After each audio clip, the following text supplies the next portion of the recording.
Sebuah skenario yang sangat mengecewakan kembali harus diterima oleh talenta muda terbaik kebanggaan Indonesia, yaitu Veda Ega Pratama dalam lanjutan rangkaian kejuaraan dunia musim ini.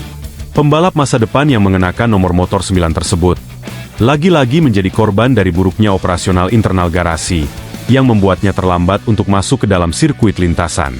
Situasi di lokasi memperlihatkan sang pembalap seperti sengaja ditahan dalam waktu lama di dalam area paddock, tanpa adanya alasan operasional yang masuk akal dari manajemen. Meskipun belum ada pernyataan resmi mengenai kerusakan mekanis apa yang sebenarnya melanda motor Honda NSF 250 RW miliknya, satu hal yang dapat dipastikan adalah tim Honda Tim Asia gagal belajar dari rentetan kesalahan di masa lalu. Dampak langsung dari lemahnya manajemen waktu ini, memaksa Veda harus puas menyudahi sesi kualifikasi kedua dengan nangkring di urutan start ke-13.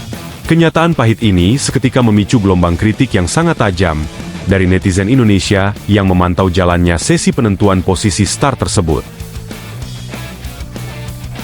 Rasa kecewa yang mendalam dari para pencinta balap tanah air sangat bisa dipahami.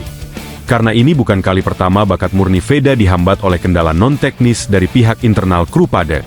Jika kita bedah secara mendalam, sesi kualifikasi kedua atau babak penentuan di kelas Moto3 adalah sebuah momen yang berjalan dengan sangat singkat dan intensitas tinggi.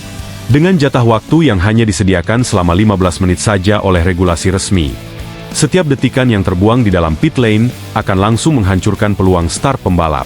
Dalam dinamika balap kelas Moto3 modern yang sangat mengandalkan catatan waktu rapat taktik untuk keluar dari dalam area paddock secara berkelompok adalah sebuah kewajiban strategi. Para pembalap sangat membutuhkan bantuan aksi saling tarik atau towing guna membelah hambatan angin di trek lurus demi menciptakan waktu putaran yang paling tajam. Namun, pemandangan yang berbanding terbalik justru dipertontonkan oleh kru mekanik yang bertugas di dalam garasi tempat Veda bernaung sepanjang sesi krusial itu berjalan. Ketika lampu hijau di ujung pit lane sudah menyala tanda sesi dimulai, dan para pembalap rival langsung melesat ke atas aspal sirkuit, Veda justru terlihat masih berdiri diam di dalam garasinya. Kamera siaran langsung menangkap adanya sebuah kesibukan yang tidak wajar dan membingungkan di sekitar area mesin motor bernomor 9 tersebut. Situasi ini mengisyaratkan adanya sebuah kendala teknis mendadak yang belum terselesaikan, atau adanya sebuah miskomunikasi yang sangat fatal dalam penentuan waktu rilis pembalap ke sirkuit. Detik demi detik terus bergulir jatuh tanpa adanya kejelasan, membuat waktu berharga bagi pembalap debutan Indonesia tersebut terbuang percuma tanpa menghasilkan satu putaran pun. Ketika tim akhirnya memberikan izin bagi Veda untuk memacu motornya, sisa durasi di papan pencatat waktu sudah berada dalam kondisi yang sangat kritis. Veda terpaksa melakukan aksi putaran cepat atau hot lap dalam situasi lintasan yang sangat tidak menguntungkan, karena ia kehilangan momentum untuk bergabung dengan rombongan pembalap cepat di barisan depan. Tanpa adanya bantuan aliran angin dari pembalap lain di area trek lurus, motor Honda yang dikendarai oleh Veda harus bekerja ekstra keras, membelah hambatan udara secara mandiri tanpa bantuan slipstream.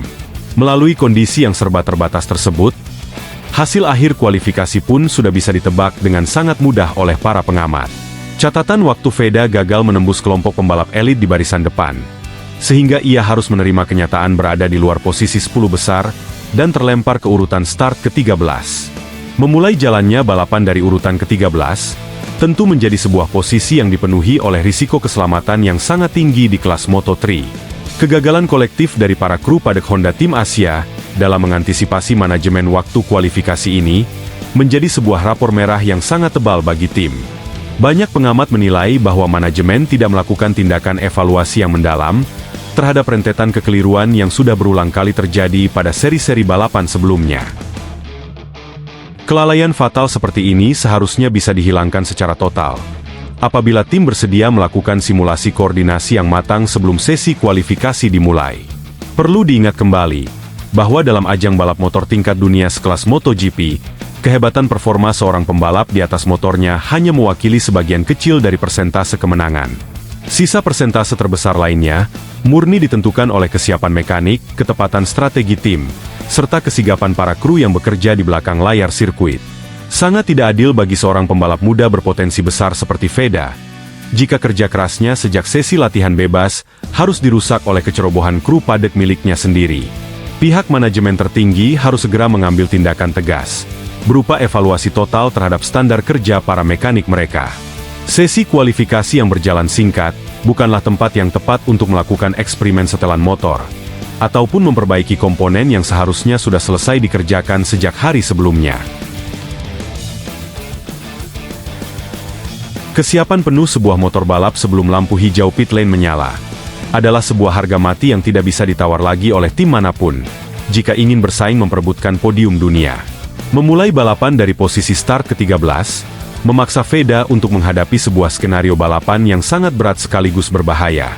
Posisi start di area barisan kelima mengindikasikan bahwa Veda akan langsung terjebak di dalam situasi kemacetan parah, tepat di tikungan pertama setelah start dilakukan.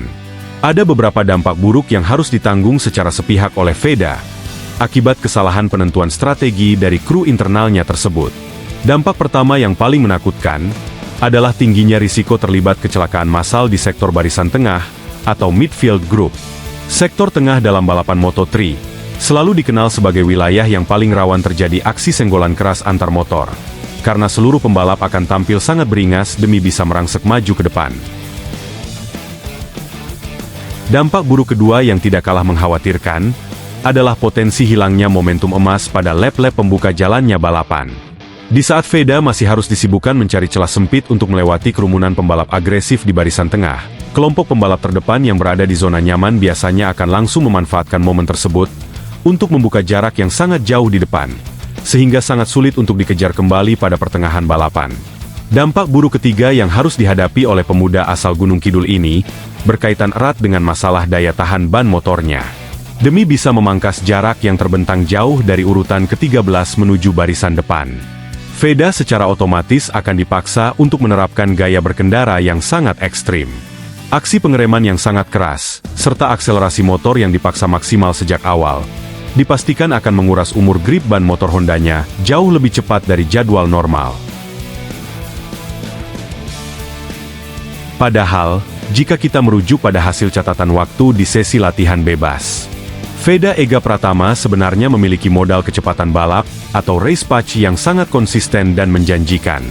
Namun, keteledoran amatir di dalam area padek ini sekarang memaksa Veda untuk mengeluarkan energi dan usaha 2 kali lipat lebih keras dibandingkan pembalap lain, hanya demi bisa mengamankan poin berharga, atau sekadar menembus posisi 10 besar pada saat menyentuh garis finish nanti. Melihat ketidakprofesionalan yang terus berulang ini, para penggemar balap dari Indonesia langsung bergerak serentak meluapkan kekesalan mereka di jagat digital. Kolom komentar akun media sosial resmi milik tim Honda langsung dibanjiri oleh petisi digital dan kritikan super pedas dari netizen yang merasa geram. Mereka menilai bahwa talenta emas yang dimiliki oleh Veda tengah disia-siakan oleh kinerja manajemen tim yang tidak memiliki standar profesionalisme kejuaraan dunia.